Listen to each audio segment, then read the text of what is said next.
Promotorias Criminais da capital, que foi criada uma promotoria 39ª, a qual eu sou titular, da tutela do sistema prisional, para exatamente primar, verificar, enfim, cuidar da tutela, da proteção do sistema prisional. E aí a primeira ação nossa foi trazer a sociedade, convidar a sociedade a discutir o sistema. Então, nossa promotoria começou a funcionar no dia 3 de novembro, no dia 17 já criamos esse fórum permanente de discussão. Quer dizer, é uma promotoria nova, inclusive. Nova, muito nova, foi criada em novembro. Então, o primeiro ato nosso foi criar o Fórum Permanente de Discussão do Sistema Prisional de todas as instituições que trabalham, que lidam no dia a dia, que interagem com o sistema, pudesse discutir o sistema. Então, nós criamos esse fórum que faz parte do Ministério Público Estadual, naturalmente a gente, foi criado por nós, o Ministério Público de Contas, o Poder Judiciário, o Conselho Penitenciário do Rio Grande do Norte, a Defensoria Pública Estadual, a Ordem dos Advogados do Brasil, o Centro de Referência de Direitos Humanos da UFRN, o Conselho Estadual de Direitos Humanos, a Arquidiocese de Natal, a Pastoral Carcerária, o Movimento pela Paz, Federação Espírita do Rio Grande do Norte, Instituto de Educação Superior Presidente Kennedy. Tem um pool de instituições que interagem. Todas representativas da nossa sociedade. Então, o que é que fizemos? Passamos 3 meses de hoje discutindo, traçando uma radiografia do sistema. Qual era o objetivo desse documento? O objetivo desse documento eram 2, basicamente. Primeiro, nortear a atuação da nova promotoria. Ou seja, a gente identificado os gravíssimos problemas que são acometidos no sistema prisional do Rio Grande do Norte, que é mais ou menos uma radiografia do que tem pelo Brasil, né? O nosso sistema prisional é uma espécie de patinho feio do sistema da administração pública. Todo mundo negligencia, como se não tivesse pessoas lá dentro. E o que acontece? Como você negligencia o sistema se agrava cada dia, não há investimentos, e termina o camarada que entra para cumprir uma pena, sai muito pior do que como entrou, porque o sistema não tem investimento. E saindo quando foge, né? Quando foge. Pra cometer delitos e causar pânico na sociedade. Quando não é morto dentro, tem também, infelizmente, essa condição trágica, que é um fato. Muito bem, então o objetivo primeiro era esse, era nortear a nossa atuação dos gravíssimos problemas e começar a atacar prioritariamente aqueles que são mais graves. E o segundo objetivo era oferecer ao governo que estava assumindo, lembrando que o governador até tinha sido eleito e ia tomar posse em janeiro. Também era ofertar ao governo do Estado um pool de sugestões extraídas da sociedade, para ele pudesse se programar nos 4 anos, fazer uma programação. Essas sugestões foram entregues ao governador antes da posse ou já na posse? Foram entregues na posse. Pode oferecer naquele período. Muito bem. Antes mesmo, quando o senhor governador assumiu, e antes de eclodir a crise de março, nós tínhamos um governador 3 vezes, senhor governador. Eu, a doutora Luciana, que é do Centro de Apoio aos Promotores Criminais, e o doutor Henrique Baltazar, juiz das execuções criminais. 3 vezes. Quando o senhor governador, a situação é gravíssima, vai explodir, a situação é muito dramática. Nós temos uma situação, dizia ele na oportunidade, nós temos quase 8 mil presos para 4 mil vagas. Não existe uma situação como essa. Além de uma precariedade imensa. Então, dizíamos ao senhor governador da urgência, da premência de criarmos novas vagas. E sugerimos na oportunidade do senhor governador criar 6 pequenos presídios, construir 6 pequenos presídios, com investimento pequeno, ele sairia na faixa de 8 milhões na oportunidade. Cada pequeno presídio com capacidade de 80, outro de 100 vagas, e enfim, de 60, 70 vagas, mas descentralizaria, daria não ia resolver o problema, mas ia desafogar o sistema. Custaria isso e com prazo de 6 meses estaria construído, estaria pronto, essas vagas dariam um respiro. Né? Pronto. E aí o governo podia se programar até o final do governo. O governador teve 3 vezes. Infelizmente, essas sugestões não foram levadas a cabo e eclodiu a crise de março.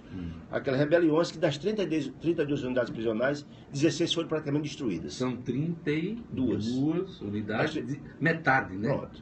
Então, o que acontece? Nós tínhamos 4 mil vagas para 8 mil presos, passaram a ter menos vagas, foram destruídas boa parte dessas vagas. Se eu não me engano, o número do próprio governo é 1.200 pois vagas. Né? Para quem já não tinha... Aí quem tinha um déficit de 4 mil, você tem aí mais de 5 mil vagas. E para piorar a situação, o custo para a recuperação dessas unidades que foram destruídas já chega hoje na esfera de 12 a 13 milhões de reais. É muito além daqueles 8 milhões que sugerimos para... E se eu não me engano, li alguma coisa na imprensa... que apesar desse gasto, nenhuma vaga foi acrescentada ao sistema. Quem entende? Se esse dinheiro todo para fosse recuperado, botar no status quo, ou seja, caos. As mesmas 4 mil vagas. E diga-se passagem que as obras não foram concluídas ainda e vai piorar a situação. Depois da rebelião de março, aconteceram outras. As obras já estavam praticamente concluídas em Caicó, quebraram tudo de novo. Em Nova Cruz, quebraram tudo de novo. Então, esse impacto econômico vai se dar muito mais. Então, quando foi no dia 31 de março, nós tínhamos com o governador todas as instituições aqui, fizemos uma audiência, chamamos todas as instituições, temos o seu governador, entregamos documentos com essas 30 propostas que achavam que eram importantíssimos para a gente dar um... Vamos às propostas principais, não dá para ler todas. Sim, você já listou agora. Ou foram novas propostas? Não, estou dizendo... Porque vocês apresentaram sugestões antes da posse. Pronto, só para dividir bem direitinho. Certo. Na verdade, o que eu estou colocando, que antes da entrega das 30 propostas, o Fórum estava debatendo, discutindo, Certo. nós tínhamos em novembro. Estávamos ainda trabalhando sobre isso, mas mesmo nesse intervalo fomos 3 vezes o senhor governador. Certo. Depois disso, no dia 31 de março, estivemos com o senhor governador, todas as instituições, entregando... Já na crise, né? Entregamos as 30 propostas ao senhor governador, exatamente que a sugestão seria que ele pudesse planejar os 4 anos de governo, e apresentamos na oportunidade um termo de ajustamento de conduta que continha exatamente a construção dos pequenos presídios que dizendo que era importante e a manutenção do sistema, que era a manutenção dos presídios, estava caindo nos pedaços. O objetivo era esse. Até hoje o senhor governador não assinou o termo de ajustamento de conduta, nem levou em consideração as propostas as quais o fórum trouxe. O fórum considera que ele ignorou.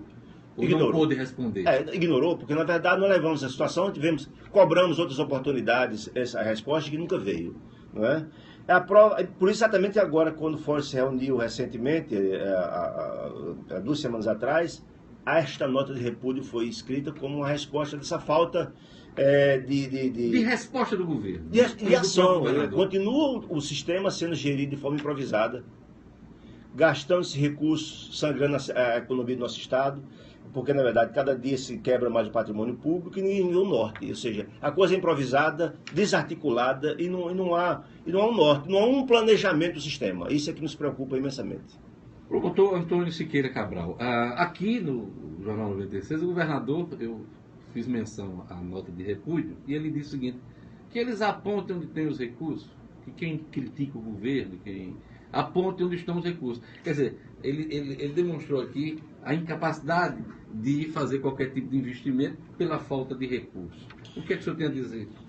Na verdade, a questão de apontar o recurso certamente é do executivo, é quem tem a mão no cofre. Mas o que nós queremos colocar é que a falta de planejamento que tem redundado nisso. Porque se não tinha 8 milhões para investir em 6 pequenos presídios, vai se gastando 15 para recuperar os quebrados e quebrar mais 2 depois. A grande preocupação nossa dessa situação, e me parece que não é a falta de recurso, porque de repente apareceu 15 milhões para construir, para recuperar o que está sendo feito, e quebrar mais 2 vai ter que ser recuperado. E a publicidade do governo do Estado anda por aí afora, certamente existe algum recurso. Eu acredito que é questão de prioridade, de organização, de planejamento, que me parece que o governo não tem entendido a gravidade do sistema e não tem planejado. O que é que tem dito o secretário da pasta, da SEJUC, doutor Edilson França? Vocês têm se reunido com ele, têm discutido com ele essas propostas, essas 30 sugestões? Essas propostas foram discutidas, inclusive o doutor Edilson França esteve conosco no fórum, apresentamos tudo, conversamos com ele várias vezes, várias oportunidades. A verdade é que, infelizmente, a última oportunidade que tivemos com o senhor governador foi numa audiência que tivemos em maio, foi a última cobrança do senhor governador para as propostas do fórum, e ao mesmo tempo do TAC, e de lá para cá não tivemos quase diálogo. Então o senhor vê uma inércia. Me parece exatamente essa falta de planejamento, que é muito preocupante. Que a situação de lá para cá tem se agravado. Tudo isso é notícia de fuga, morte dentro do sistema. A verdade é que o governo do Estado não tem o menor controle sobre o sistema prisional. E ameaça de rebeliões, né? Porque recentemente nós tivemos aí movimentação dos presos no sentido de fazer ameaças de novas rebeliões. Só para você ter uma ideia da gravidade da situação, acho que você teve informação disso, nós implementamos 3 ações civis públicas recentemente contra o governo do Estado, exatamente por essa inércia do governo do Estado em tomar posições. Só para você ter uma ideia da gravidade da situação, na Grande Natal, no ano passado, quase 700 audiências judiciais para oitiva de presos que estão dentro do sistema prisional deixaram de acontecer porque a SEJUC não transporta o preso do presídio até a audiência, até o fórum. Isso é um problema. Isso é gravíssimo porque há um custo muito grande com isso. Na hora da audiência marcada está o juiz, está o promotor, está os funcionários, está o advogado, enfim. E, na verdade, e passa a manhã inteira esperando, eu mesmo fui várias audiências que esperam, não vem. E agora vão ter as audiências de custódia, Pois é. por determinação do STF. Né? E aí que se não leva nem as audiências convencionais, vai ter recursos para levar os presos para as audiências de custódia? Essa é a questão. E aí é grave também porque essa falta das audiências, o preso provisório, aquele que não foi ainda sentenciado, fica muito mais tempo dentro do sistema prisional porque ele não sequer é ouvido. E traz grave prejuízo para ele. Tanto é verdade que vários juízes podem marcar 2, 3 audiências com o mesmo preso, que o preso não vem, soltam. Aí é um camarada periculoso, mas o processo não anda porque... O governador pode ser responsabilizado por isso, Pode. Então o que acontece? Depois dessa situação toda, nós enfrentamos 3 ações civis públicas. A primeira, o objetivo dessas ações é que o governo retome o controle do sistema prisional. Porque não é possível que o sistema prisional seja dominado pelos presos, como acontece hoje. O Estado não tem o menor controle do que acontece dentro do presídio. O único controle que tem, entre aspas, é o controle externo, para evitar fugas ou invasões, que também é frágil, quase todo dia foge gente do sistema. Então, isso não é possível continuar acontecendo isso. Quais são as 3 ações? Bom, só pra gente as 3 ações, objetiva, primeiro, a realização de concurso público, para que, na verdade, chama uma deficiência muito grande de agentes penitenciários. Por isso que não pode cuidar lá dentro do sistema prisional, porque quem manda lá dentro, quem dá com as chaves são os presos. A turma está solta. Pois é, está solta dentro. Isso é muito grave. Então, só para ter uma ideia do contingente que tem hoje de agências penitenciárias, de 800 e poucos, mais de 10% estão em desvio de função, não estão trabalhando dentro dos presídios, desvio de função. A primeira coisa é que pede que seja feita a instalação, a abertura de um concurso público e o retorno da questão de desvio de função para trabalhar no sistema. Como está ocorrendo com a Polícia Militar. Pronto. Né? O segundo ponto, que é importante, que seja comprado armas, letal e não letal, munição, escudo. Os agentes penitenciários que estão trabalhando hoje não têm esse equipamento mínimo de trabalho. Boa parte, parece risível, mas boa parte das operações que é feita hoje pela agente penitenciária, como munição emprestada da Paraíba, munição emprestada de Pernambuco, porque o governo não compra sequer munição. Não tem arma, não tem escudo.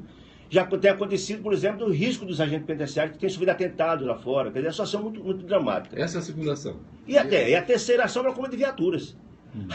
As audiências não se levam preso, não é só porque não tem agente, não tem arma, não tem também viaturas. Então as viaturas velhas, com pneu furado, quebrada, sem posição nenhuma de manutenção. Então isso é fundamental. Esse é o objetivo que o Estado volta a ter o controle do sistema prisional. Se quando ele não tiver o controle do sistema prisional, continua essa situação. E para o senhor, o Estado perdeu esse controle? Infelizmente, sim. A prova é tanto que todo dia tem rebelde, todo dia tem fuga, todo dia tem tudo, só se cava tudo que não tem ninguém vigilando. É certo isso aí. Por último, eu queria um comentário do promotor Antônio Siqueira Cabral sobre a decisão do STF de obrigar o governo federal a liberar o dinheiro para a melhoria e construção dos presídios. O dinheiro do FUNPEN, o Fundo Penitenciário. Isso, a sua avaliação, a sua observação, vai melhorar a situação aqui? Isso é uma decisão importante. Entretanto, o caos que nós estamos passando hoje no sistema prisional não é por falta de recurso do governo federal, não. Não sei se o senhor sabe... O governador deu a entender que falta dinheiro para fazer uma... Escuta só. No governo passado, muito dinheiro é destinado à construção de presídios, como o presídio de Mossoró, por exemplo, retornou ao governo federal porque o governo do Estado não fez. Era 90% do governo federal e 10% do governo do Estado. E não retornou. Agora íamos perder também no presídio de Ceará-Mirim. Foi uma pressão muito grande para o Ministério Público da Sociedade para se não retornar, porque eles também se perder para a construção do presídio de Ceará-Mirim. Então, essa proposta alvissareira, estamos inclusive pensando em formalizar uma ação civil pública para que, na verdade, os presídios sejam construídos, para que esses recursos venham do Fundo Penitenciário Nacional, que é um alerta importante. Agora, precisa que o governo do Estado entenda que tem a sua contrapartida, que é muito importante. É isso aí. Eu conversei com o promotor de tutela do Sistema Prisional do Estado, Antônio Siqueira Cabral, e a gente conversou aqui sobre o sistema previdenciário, sobre a nota de repúdio do Fórum Permanente do Sistema Prisional ao governador, e qual informação aqui que ele coloca é que o governo perdeu o controle do sistema prisional e precisa retomar esse controle. Doutor Antônio Siqueira Cabral, obrigado por sua presença aqui no nosso programa. Eu que agradeço. Entretanto, só se o tempo ainda me permitir, claro, nós temos perspectivas existem. O Ministério Público está propondo, inclusive, a relação de um fórum, que vamos fazer agora no próximo mês, para tratar da educação, saúde e trabalho dentro do sistema, que é que dá esperança a essas criaturas, e vamos trazer a sociedade a participar dessa questão. Porque ressocialização não há condições de ter, né? Na situação atual. Pronto, né? Nós precisamos virar essa página. São criaturas humanas que estão lá dentro, que têm direitos, precisamos tratar essas pessoas de forma decente, porque eles voltam com a vida da sociedade, que esse é o nosso desejo. É isso aí. Obrigado. Essa entrevista pode acompanhar logo mais no portal nominuto.com. Obrigado, Antônio Siqueira Cabral, promotor de tutela do Sistema Prisional. A todos um bom dia, eu volto amanhã com o Jornal 96.